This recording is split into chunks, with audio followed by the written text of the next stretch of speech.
presentation, Professor 翁梦佳。请大家掌声欢迎翁梦佳老师。Good morning, ladies and gentlemen. So now is the last field lecture in our symposium.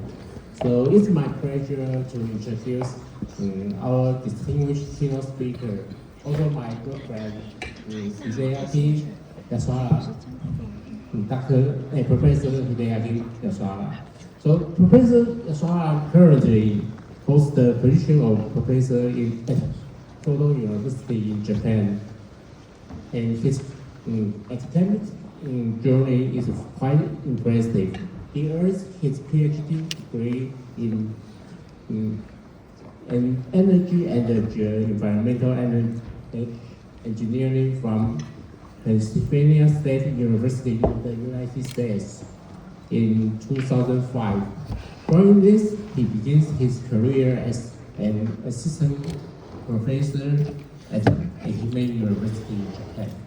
Over the years, his expertise and innovative research led him to become a full professor at Ehime University in 2016. And in 2023, he made a significant move to the esteemed Kyoto University. And Professor Yasuhara's research interests span a wide array of important areas within the fields of rock engineering and earth science. His work primarily focuses on the rock mechanics and engineering, earth physics, computational mechanics, and the process of flow and transport in fractal rocks and so on. And its research addresses coupled thermal, hydromechanical, chemical problems, including issues related to the sequestration of high-level radioactive waste and carbon dioxide, as well as the recovery of subsurface energy sources such as geothermal energy and conventional oil and gas and so on. So his coordinated laboratory and modeling studies have played an important role in understanding the process, making him a leading authority in this field. In recognition of his outstanding contributions to this field, Professor Yasuhara was honored with the Rocha Medal in 2007, awarded by the IS Army. This award reflects his exceptional dedication and accomplishment in the domain of rock mechanics and rock engineering. So we are indeed honored to have Professor Yasuhara with us today. Let's give a warm welcome to Professor Yasuhara. Thank you.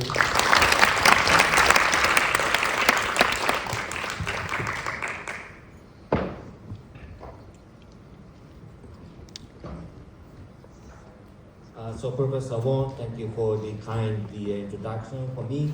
Actually, I met him a very long time ago. Actually, before the COVID, I've been to Taiwan many times. Actually, Wong Sensei used to belong to the Kaohsiung Dashi in Kaohsiung. So I've been to the Kaohsiung many times actually. And this is the first trip to Taiwan after the COVID. So this is my, it is very honor, occasion to be here to present my research work in front of you. So thank you. So I think I have the 15 minutes to talk about my research work. So title of today's lecture is this, the coupled thermal, hydraulic, mechanical, and chemical analysis in rocks, considering fracture initiation, propagation, and healing. Kind of long title. Sorry about that. So actually, Wong Sensei already introduced me, so I just skipped this one. But my hobby is marathon. After, actually today is 21st, right? After 2 weeks, after 2 weeks, I will run full marathon in Japan, in Osaka. So I usually run full marathon twice or 3 times a year. So that's why I should have that good shape for my body actually. So, as you know, we have the 17 goals for the SDGs, right? So our goals should be related to the goal 7, which is the affordable and clean energy. So both of, all of you here, I think you are working on these goals, I think, affordable and clean energy. And then as a background, I briefly talk about, the why the coupling processes are important in our field. Actually, the coupled THMC processes are pretty much important because they influence the mechanical and the transport properties of rocks. And then due to the coupled processes, permeability and porosity may reduce or increase. So then those coupled processes should define and control and the rates and the magnitude of the permeability, mechanical stiffness, and the strength changes.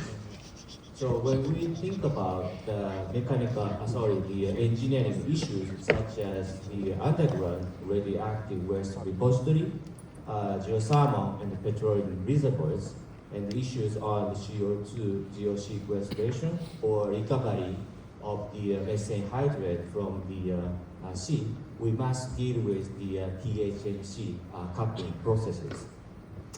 So when you look at the issues on the geothermal and the petroleum reservoirs, as you may know, the energy comes out of the fractures. So hot water coming through the fractures.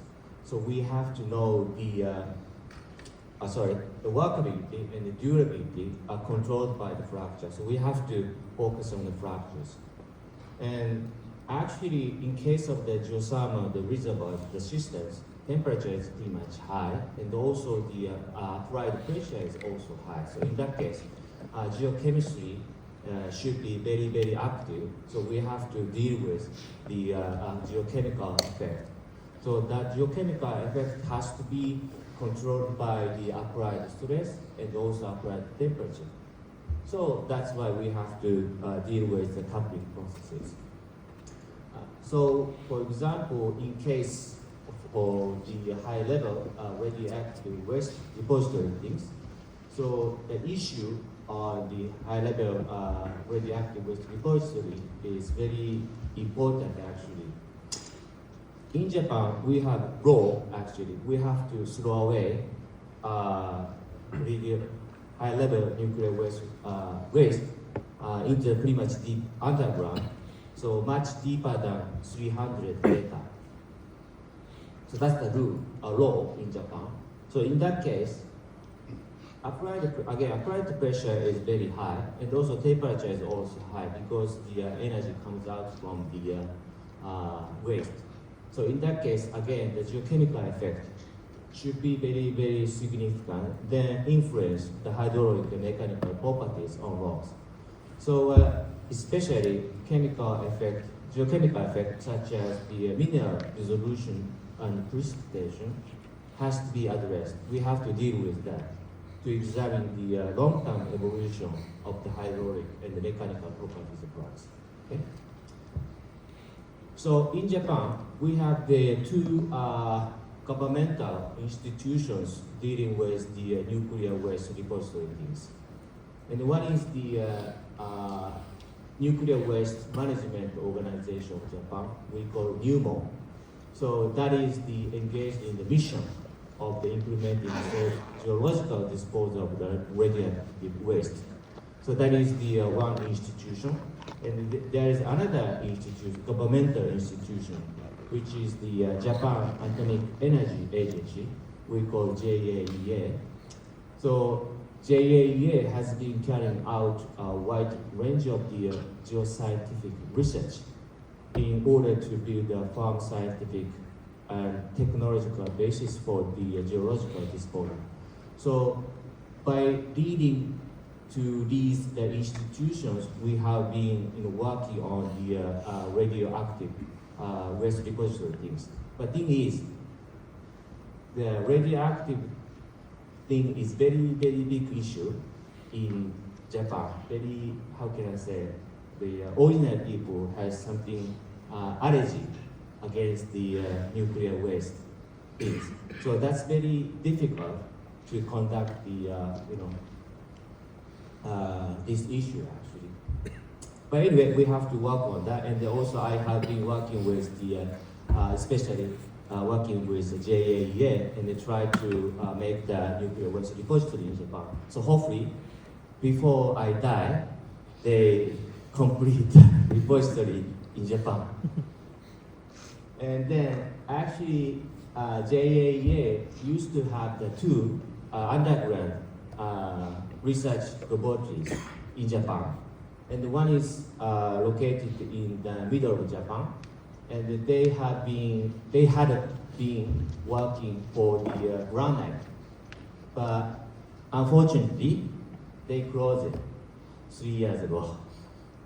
That's very sad actually. But we don't have it anymore. Actually, the boring core is up to the 1,000 meter, and then underground laboratory is digged down to the 500 meters. So it was very good laboratory actually. And they did many experiments, and they have made many reports on the research work. So if you can check, you just go to the JAEA homepage, and you can find the many reports related to the Mizunami URL report actually. And then the other one is in Hokkaido. They call the Horonobe URL. They are working on the sedimentary rock, which is called the this one. Yeah. And then this is still working. And then, but after 5 years, probably they close it. So we have to fight against the government to keep this repository, because this is very important for us and for other countries, because they give the very good outcomes from this URL. So I have been making some numerical models, but especially for this issue, nuclear waste repository. Okay. So I like to go back to my research work. Actually, my research way is from the micro scale to the macro scale. So I like to know how we can unravel the complicated mechanisms for the coupling processes. Actually, for the micro scale, we have been working on the microstructure observations by X-ray CT, and also the SEM analysis. So using such kind of the microstructure analysis, we can know the microstructure before conducting the experiments, and then after conducting the experiments. Then you can see the difference in the very, very micro scale phenomenon. And then for the mesoscale research work, we have done many experiments to know the change of the permeability of the rock fractures. And then I have studied the experiments like this from the 2001 and until 2023, right? So I have been working on such kind of the experiments more than 20 years, focusing on the evolution of the permeability of rock fracture under the different confinement pressure and under the different temperature condition. So this is a pressure vessel. This is a schematic of the experiment. So we can apply the pressure and the temperature, and then we can conduct the flow-through experiment and they see how the permeability change with time. Okay. And for the macro scale research work, we have made many numerical models. And then we like to try to predict the future, right? So, you know why we make the numerical model? Because we like to know the future, right? So to check the validity of the or usability of the model, we have to compare the model prediction with experiments or some in situ analysis or some other things, existing data. So I like to show some the comparison result later on, and also I like to show some the future by using this numerical code. Okay. Again, I have been working on the coupling processes, some of hydro-mechanical couplings. So I don't wanna explain very details, but I just explain very surface of the our models. So okay, first of all, I'd like to show you some experimental works. So in our study, again, we have examined evolution of the permeability, change of the permeability in rock fractures under the different temperature and different confining pressure, and then also different pH conditions of the water. Okay? So we have used many types of the rock samples with a single fracture. Always we have the single fracture like this. Okay? This is the novaculite, mainly composed of the quartz, almost pure quartz. This is the diorite, and this is the granite. This is the sandstone. This is the Berea sandstone, and this is the what? I guess this is a sedimentary rock obtained from the Horonobe URL. Yeah. So always we made a fracture like this, and then apply the pressure, and then see how the permeability changes with time. Because the flow definitely goes through travel within a fracture, right? So we have to focus on the fracture. So that's why we did this kind of experiments more than 20 years using a different rock. Okay, this is again. Okay. Oh, today I show you some example of the experimental results using the granite fracture. Okay, these rocks coming from the Mizunami URL. This one, Mizunami. This one. We got the rock sample from the Mizunami URL, and then we have conducted the flow-through experiment using that rock. Okay? And then we have the two kinds of the fracture. One is the saw-cut fracture. That means almost no roughness, okay? Very smooth roughness. And the other one is rough surfaces made by the Brazilian test, and then you can make rough surfaces, right? So we use the two types of the fractures, very smooth, and the other one is rough. Okay? And then we conducted the experiments. So I showed some example. This is the permeability changing with time. Usually we have, once we start the experiment, we continue like 1 month. Okay? Apply the temperature and the pressure, and then wait 1 month, or sometimes 2 months. And then every day, the students have to take samples coming out of the fracture, and then they have to analyze the concentration of the water, because many particles dissolve into the water, and then we can see how much the rocks dissolve into the water by injecting the water. Okay? Then we can estimate why the permeability changes with time. Okay? So this is the result. So if you apply the confining pressure, which is like 5 megapascal, which is like 200 meter depth, or something like 200 meter or 300 meter depth, right? And then pH is 6. This case is pH 6. Okay. And then first of all, we started experiment at the 20 degrees C, and after the 400 hours, we changed the temperature. We increased the temperature up to 90 degrees C, because when we throw away nuclear waste into the deep underground, the nuclear waste, give heat, and then the rock temperature increase probably up to 90 degrees C. So that's why we use this temperature. Okay. First of all, at the 20 degrees C, the permeability slightly goes down, and it looks like you get a steady state.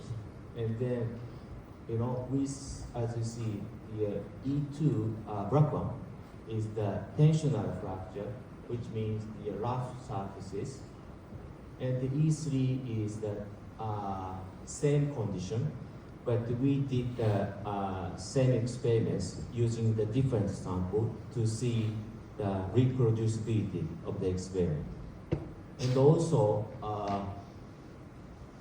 green one represents the socket fracture. That means very smooth fracture. Okay. But as you see, permeability monotonically decrease with time, and it looks like you get a steady state. However, once you jack up the temperature, if you increase the temperature up to 90 degrees C, again, fracture permeability again started decreasing with time like this. Okay? And then, as you see the rates and the magnitudes between the socket fracture and then tensional fractures are similar actually. So that means roughness does not control the change of the permeability. That's what we can say from the result. Okay. Actually, there is some small difference between them, but it's not a big difference, right? And also, this one is a different confining pressure condition. The upper one shows the result at 5 megapascal confining pressure. And then the orange, the lower one, represents the result using the confining pressure of the 10 megapascal. As you see, the permeability at the 10 megapascal is always lower than that at 5 megapascal, which is very reasonable, because if you apply the higher pressure, the oil should be squeezed and then you get the lower permeability. That's very reasonable, I think. But however, you can see the decrease with time, but you have to know the mechanism, why the permeability decreases with time, okay? So the reduction is induced by some geochemical reaction or some other effects such as the mechanical compaction. So we have to know why this reduction is happening. But then we did another experiment using the oil as a permeant. Okay, if you use the oil as a permeant, the rock samples, rock materials, minerals do not dissolve, right? Dissolution occurs because we use the water as a permeant. But if we use the oil as a permeant, dissolution not gonna occur. Okay? So the top one represents the oil experiment. So using the oil as a permeant. Okay? As you see, slightly, decrease of the permeability observed, but it's not a big reduction, right? But as you see at the 5 megapascal, 10 megapascal condition using the water as a permeant, more permeability reduction occurred. Okay? So that means mechanical creep is not so big effect to reduce the permeability. So then we can say that this reduction is because of the geochemical effect such as the dissolution or precipitation stuff. Okay? So once we understood the mechanism, why the permeability reduces with time, then we have to make the model, right? So that's the way to go. So again, this is the schematic of the fracture. So actually, the fracture aperture grows with time by some effect, such as the geochemical effect. Okay. So when we think of the mechanism, probably some dissolution or precipitation occurs within the fractures. So if you imagine, okay, the permeability decrease may be due to the pressure dissolution at the contact. Okay, if this portion is dissolved out by pressure dissolution, then compaction of the fracture occur. Then permeability should decrease with time. Likewise, if the precipitation occurs at the free face of the fracture, that also induces the reduction of the void space, leading to the resulting in the reduction of the permeability. Okay, so that's the mechanism, probable mechanism of the permeability reduction. And then unlikely, when you think of the permeability increase, if the dissolution at the free faces occurs, then porosity of the fracture should, void should be increased, right? If the dissolution at the free face occurs, fracture permeability should increase with time. So at least we have to deal with three kinds of the geochemical phenomena, which includes the dissolution at the contact area, and then dissolution in the free face, at the free face, and also precipitation at the free face.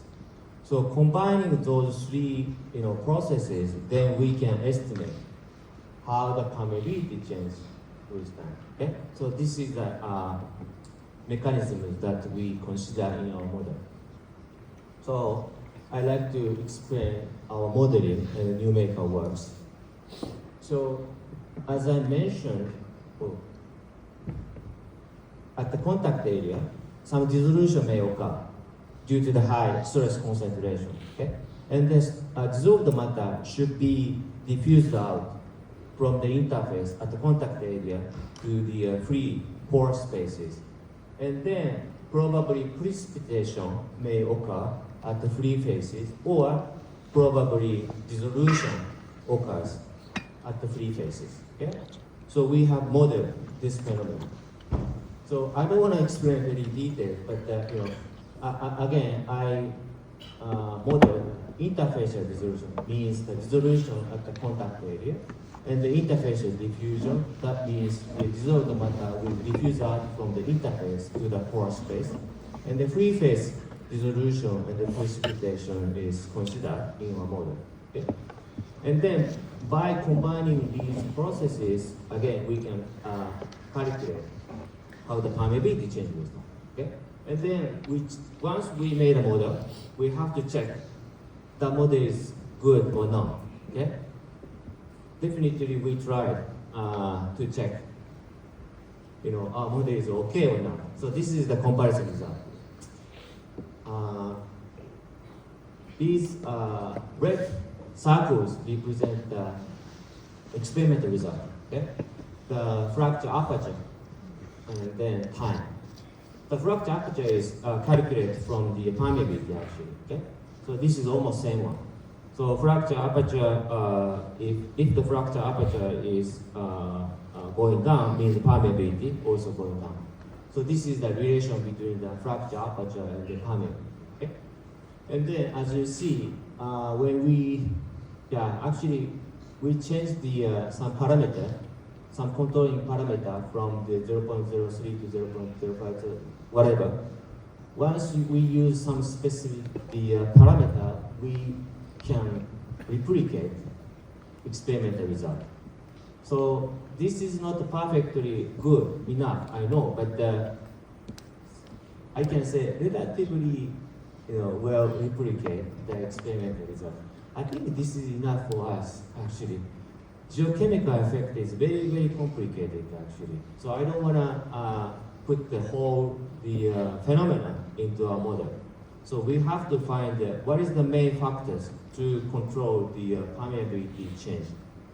So this is another result.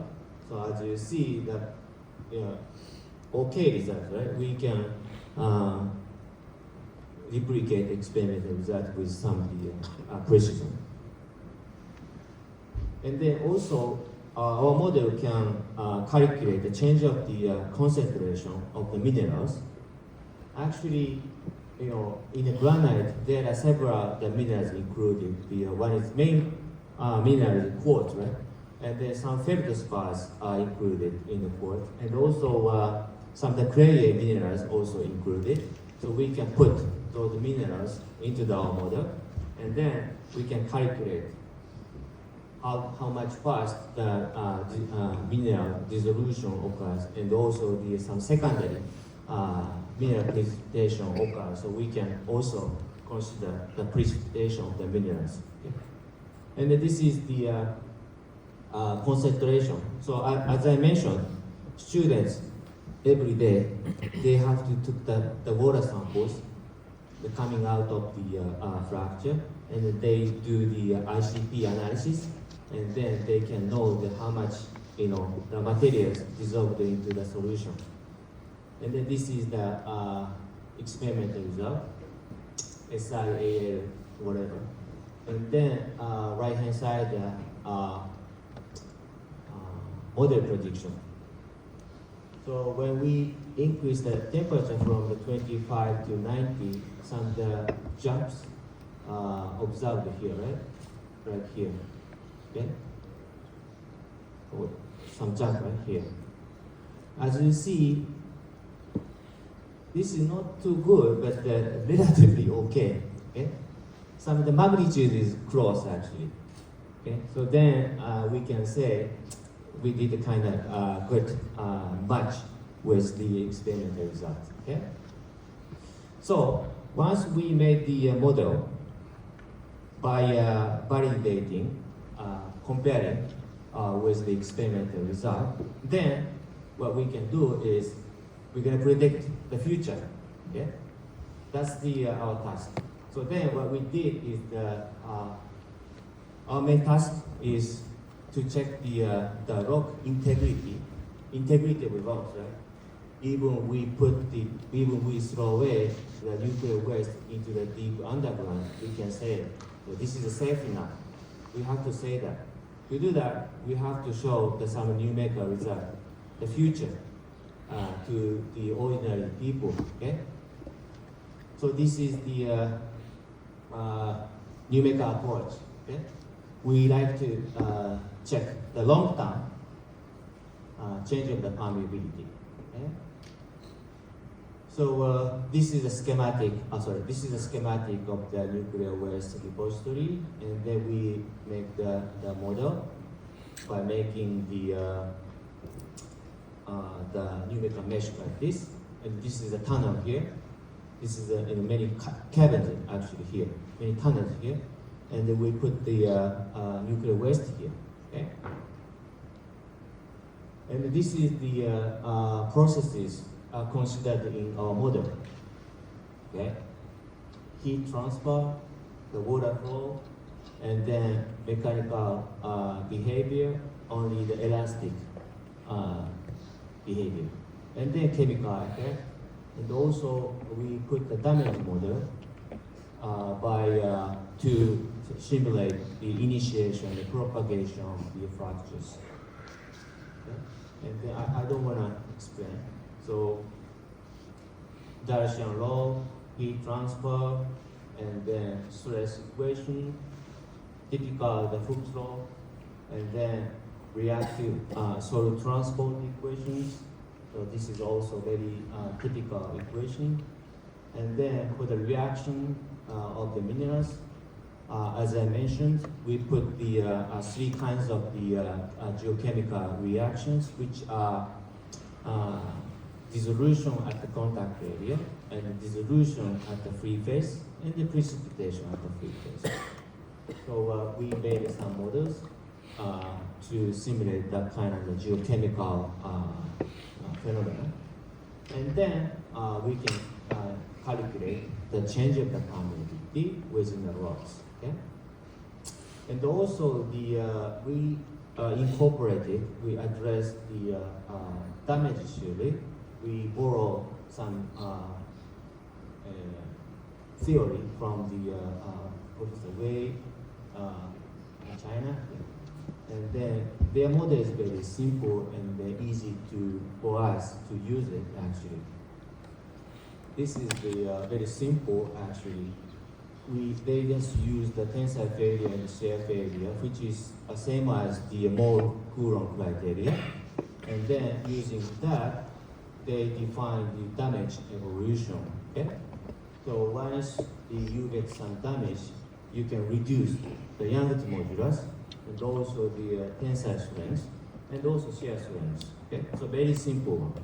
So using the damage theory, we can simulate the fracture initiation propagation. Okay? And also we can check, we can change, we can calculate the heating effect. So once we get the fractures, but after that, if you apply the pressure and the temperature, geochemical effect should be active. So we can calculate that. And then heating of the fracture occurs. So we can calculate that. Okay? So by considering the three kinds of the geochemical phenomena, which are dissolution of the contact area, free-face dissolution precipitation, okay? Then we can calculate the change of the aperture, and then we can calculate the change of the permeability with time. Okay? So this is a calculation flow actually. So first of all, we do calculate the mechanical behavior. So by using the damage theory, then we can see the fracture initiation propagation by digging the holes. Okay? And then after that, we solve the THMC processes. And then also we should calculate the chemical phenomena. So we use, mainly we make the code using the console, which is a very powerful code. And also we use the frequency, and that is the geochemical code written in the US, I guess. And then we can link together by the MATLAB, and then we can calculate the iterative procedure, okay, until some fixed time. And then I showed some example. Okay. As I mentioned, the Horonobe, Hokkaido URL, they focus on the sedimentary rocks, and then that rocks include some quartz and then some the opal included in the sedimentary rocks. But we just focus on the quartz, and then we just assume this rock is mainly composed of the quartz. Okay? And then we make the mesh for the calculation. Okay? And then first of all, we dig we excavate the tunnels, okay? And then we can see how the fracture generated and propagated around here. And then after that, we put the waste, okay? Simulated the waste. And then we apply the temperature change because of the waste, okay? And then we see how the permeability change with time due to the pressure change and also the temperature change. Okay. So this is actually simulated the result, but this one is shown in the JAEL report in 2000. Okay. So we use it as a boundary condition for rock temperature. Okay. And then this is the result.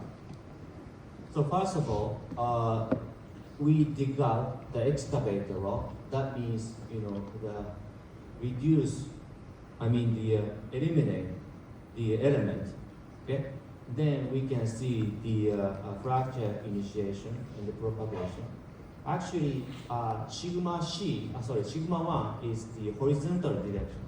Sigma 3 is the vertical direction. Okay, so that means you get the fractures the vertical like this. This is okay, and then after that, we can calculate the change of the permeability due to the coupling processes, HMC coupling processes. As you see, first of all, after the digging, you see the fracture initiation and propagation like this. The red one represents the higher permeability than the intact rock. And then, okay, as you see, first of all, very red, right? But after some time, the permeability gradually decreases with time.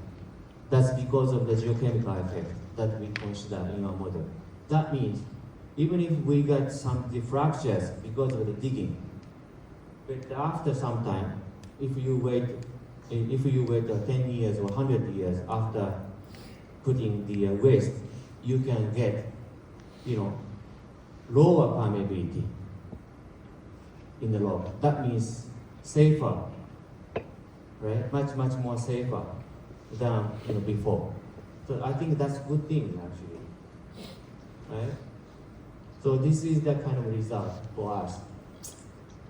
And then, right now this is a two-dimensional simulation actually, and we are now making a three-dimensional models actually, because repository is kind of huge. The repository should be located 300 meter or 400 meter depth from the surface, and then size of the this repository should be like 2 kilometer or 3 kilometer by 2 kilometer or 3 kilometer, right? So we like to simulate such a huge repository domain. So to do so, definitely we have to make a three-dimensional model. Okay? So actually, we are on the way to make the three-dimensional numerical model, but I like to show some fundamental results. Okay? So we try to calculate the three-dimensional simulation. This is a domain actually, and very small one though so far. Right, the width is the 27 meter. The width is the 50 meter by 50 meter, and the depth is the 27 meter, almost 30 meter. So we like to simulate the process of the making the tunnels, okay? Digging the ground to make the tunnels, and then we do the NATM methodology to make the tunnel. So that's why we have to have the tunnel support, which are shotcrete, and also the stream support. Okay. So up to the 5 meter, so we start the digging. Okay. That means remove the element, and then up to 5 meter from the tunnel entrance, supporting system is introduced. Okay, every time. So excavation phase advances 1 meter. That means 1 meter element is removed simultaneously, instantaneously. Then after 5 meter, we put the tunnel support, okay? Shotcrete and the steel support. Okay? And then this is the overview of the calculation. Okay? Those are the parameters used for the calculation. And then this is the confining pressures, okay, used for the calculation. Okay? So the good thing for the 3D calculation is we can estimate, we can apply, 5 minutes? Okay. Yeah, we can apply the three-dimensional the in-situ stress, right? That's the good point for the 3D calculation. So we can do those kind of the simulation like this. Okay? Yeah, I like to skip this one. And this is the fracture generation during the fracture excavation. Okay? By digging the tunnel, as you can see, the generation and the propagation of the fractures. So then after that, we can calculate the THMC processes, okay, by applying the temperature and also adding the process of the water flow and also applying the pressure, okay? But it takes time actually. We use this calculation using the GPU machine, typical of the PC, using a GPU. However, I don't remember exactly, but probably, we use very high-speed PC.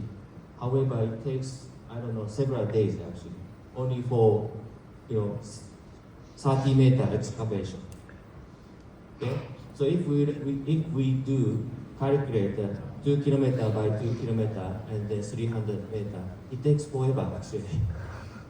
But we're gonna use it. We're gonna apply our model to the supercomputer in Japan, and then we try to calculate how the permeability change with time. So probably we calculate like more than 100 years, probably 1,000 years or 10,000 years calculation. We do such kind of the simulation using a supercomputer. And then, okay, this is a comparison result actually. They measure the convergence. Convergence means the change of the deformation by digging the tunnel. Okay? We call A measurement. Okay? Okay. From the spring line, they measure the change of the length of the this length. Okay? So by digging, definitely, this length should be changing, right? By go forward in the excavation of the tunnel. Okay, and this is the comparison result. And then the solid line represents the measurement, and then the dashed lines represent the model prediction. Yeah, as you see, we can get this is a better result. I think we got a good match with the measurement. So far, we just conducted again the mechanical processes. So after this, we do the THMC calculation for these fractures. Then we see how the permeability changes with time. Okay? That's our issue. So actually, I'd like to conclude my presentation in 2 minutes. So geochemistry under the different temperature and the stress and the flow conditions must change the mechanical, hydraulic, and the transport properties of the rock fractures. So I don't know how much complicated models we should develop because uncertainties never disappear, even if we get much better models. Okay? That's very difficult actually. By the way, we should do more lab and in-situ experiments to better understand the uncertainties. So once we get the kind of good models, still there are many uncertainties there. So we have to make another model, okay, to know the uncertainties. But even after that, there are another uncertainty. That means we have to make another model, right? So our research work never ends, as you may know well. Okay? And then what we're going to do in the future, definitely we do the implementation, we do conduct numerical work, 3-dimensional THMC cathode analysis using the supercomputer. And also, we have to speed up the calculation. To do so, we are now making the surrogate model using AI. So I think if we can make it, so drastically we can speed up the calculation time. Okay? Our equations a lot actually. I don't like it actually. There are many equations. That means it takes forever. Okay? To reduce the time, we have to make some other model using the AI, the surrogate model. If once we make it, that's very good. And recently, the progress of the AI is amazing actually. So probably within several years, we're gonna show some of the numerical model using the AI. Then I'd like to show you, I'd like to show some result in front of you later on. Anyway, we should do more lab and do experiments to better understand the uncertainties. Okay? Again, yeah, our research never ends. Okay? Thank you for listening.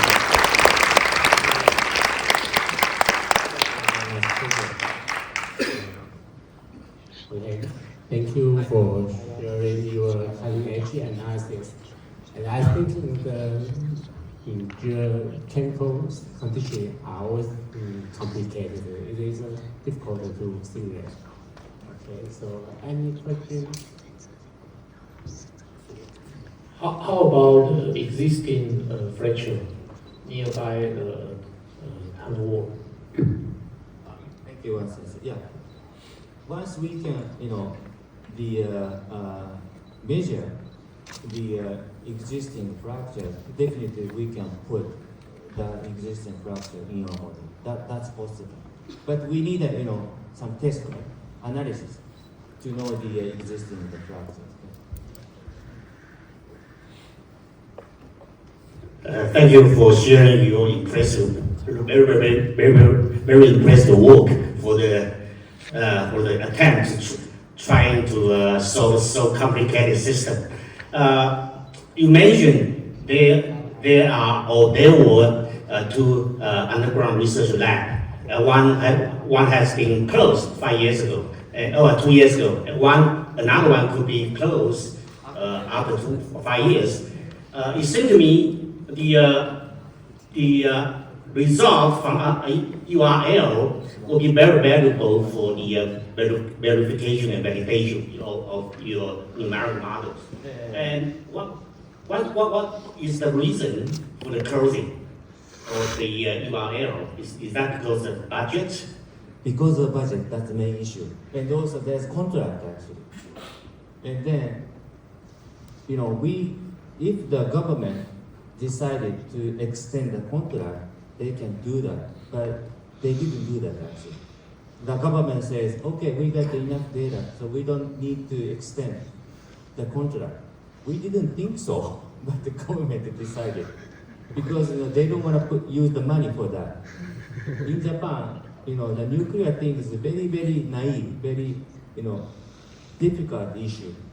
So the government, I think government do not believe they can make the repository in near future. So that's why government don't want to spend the money to that. So that's why they close it, I think. Please allow me to ask another one. Yes. It is true the fracture is always directional, and in your numerical model, is a continuum model or is a fracture model? I mean, fracture network model.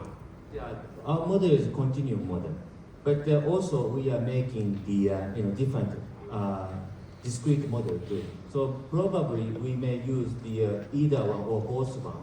So we have to judge which one is good, which one is not good, and then. Right now, I just show you the continuum model right now, but we are doing the discrete model too. So probably next time I can show you some result using the discrete model. Okay, thank you. And we prepare some souvenirs for you. Okay. Thanks, Professor Yasuhara, for delivering this inspiring lecture. Could please have the moderator and Professor Yasuhara come to the center of the stage? There's a red rose. Yes.